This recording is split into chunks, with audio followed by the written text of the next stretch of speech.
Welcome to J Square Talk AI, where we explore the world of AI and machine learning. This season, we are covering advanced techniques for machine learning and applications for computer vision and its challenges. Our sponsor is AskUI, UI workflows that work seamlessly on every platform. Welcome back to J&J Talk AI, and this time we're entering the realm of generative AI, the hype theme we are currently riding on. Hello, Johannes.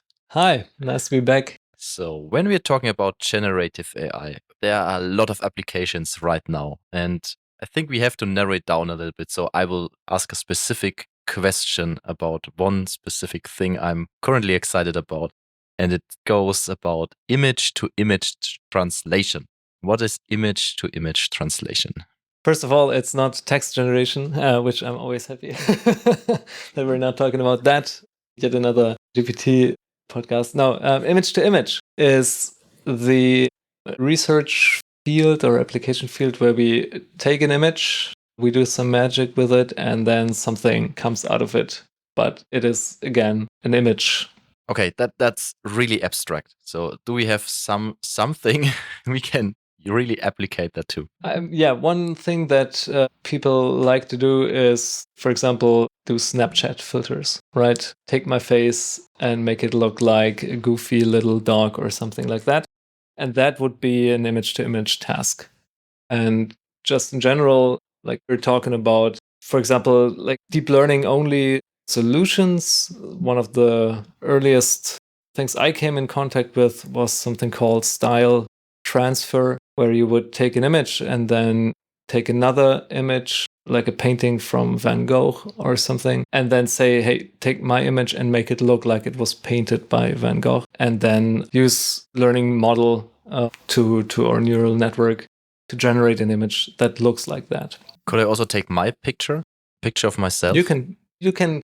We could take a picture from Van Gogh and a picture from you, and then say, make the painting from Van Gogh look like it was a photo taken of Johannes Dienst. I don't know what the outcome would be, but yeah, interesting question. I also saw a few startups providing something like headshots, which sounds a little bit brutal, but actually headshots in English are shot of yourself where you upload 5 to 10 pictures and then they generate a model for you and you can generate a bunch of headshots for your social media, for example. Yeah, and that's a pretty cool application. Makes total sense. If I don't have to buy like a suit to get a nice photo of me, and just have to take a photo of my face and get the suit for free, that sounds like that's cool. Yes, like a cheaper solution. So image to image translation is the technique.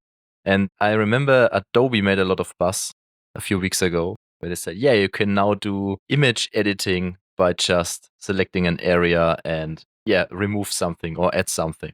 Is that also image to image translation? Yeah, I mean, like you put an image in, you do something and an image comes out. That is also image to image.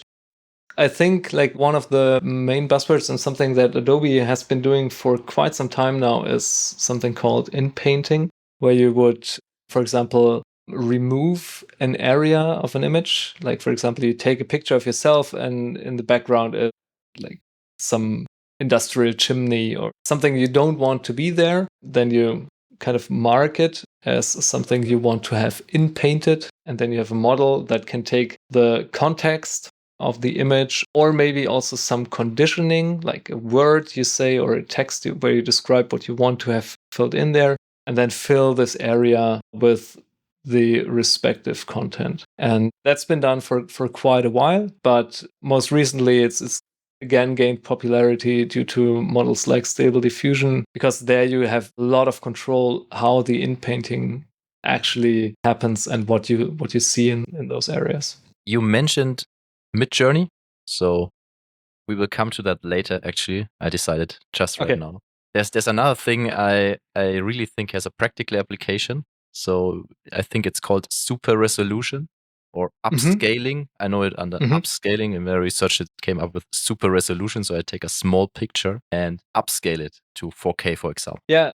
Also, again, really useful in if you're on the internet You have images you want to send around and you want to display them in a way that is still appealing to the eye, but you don't want to send around megabytes of TIFF data or whatever. So the goal is to take little information and imagine new information that still makes sense in the context of the little information I have. So if I have, for example, an image of a squirrel, you can imagine the squirrel itself is like filling out the picture, but there's some background and the squirrel has nice fur and nice patterns on the fur. Now, if I have a small image of that and I scale this up without any super resolution, everything would get mashed up and blurry, probably depending on the algorithm you use. And you would directly notice that something's off there. And there have been many ways devised to tackle this, like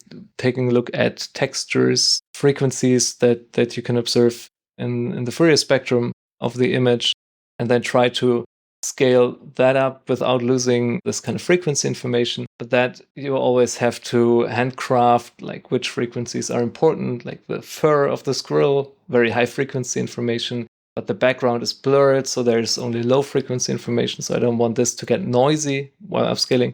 And there again, in the recent years, it basically, from what I gather, has been solved, this problem, using neural networks, because there you can do this weighing of which information do I need to add in which area by learning this task. Okay, so is this also what, when we come back to Midjourney, so we can say you get these 4 pictures usually? I use it in Discord actually. And then you say, yeah, enlarge this. Is this also what Midjourney is doing, or they're just generating with the same prompt in a higher resolution? Wow, that's a good question. I couldn't tell you. I would guess, to be honest, that they use the same prompt and other hyperparameters, and basically only increase the size of the noise field they start from. But I have very, no very idea. specific question. I have to apologize for that. Yeah, no, don't worry about it.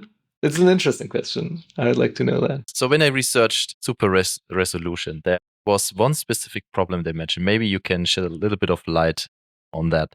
So they mentioned what you usually have are residuals. Hope I spoke that correctly. Residuals, yeah. Residuals. So how do they occur? Is that a problem with deep learning techniques, or is this for the classical approaches? I mean, residuals, I'm not entirely sure what's meant by that in this specific context, but in general, residuals are basically the error you get from when you compare to some ground truth. So if I, for example, do a linear fit through a bunch of data points, then the distance from the linear fit to those points, that's the residual. And in case of, or are the residuals. And in case of super resolution, what you would do is you compare the ground truth image and subtract the super resolution version, and then compare then you get the distance between each pixel, and that would be then the residuals you get out of that. So it's a way to measure the quality, I would say.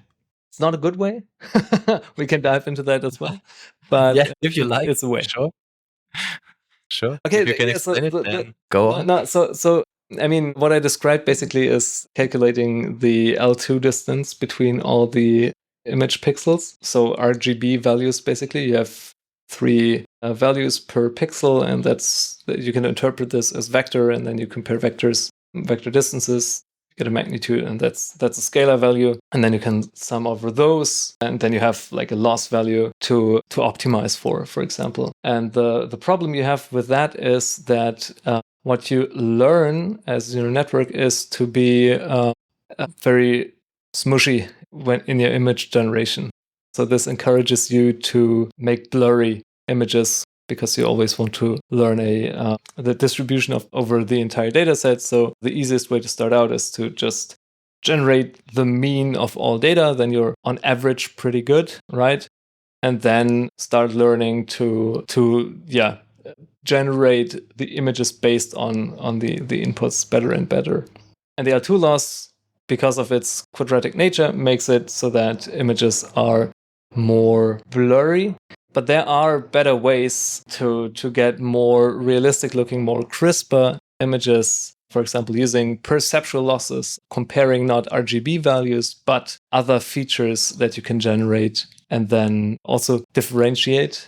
That's always important in deep learning. So that's a huge field of science. And in the end, what you will probably always do is a combination of something like perceptual losses, L2 loss, and a gun loss, which is yet another field we might talk about. Yeah, which then helps you to get better image generations. So this would explain why a lot of in-painting results or demos I saw is like they say, okay, generate me a background, and the background got blurrier and blurrier the more they generated.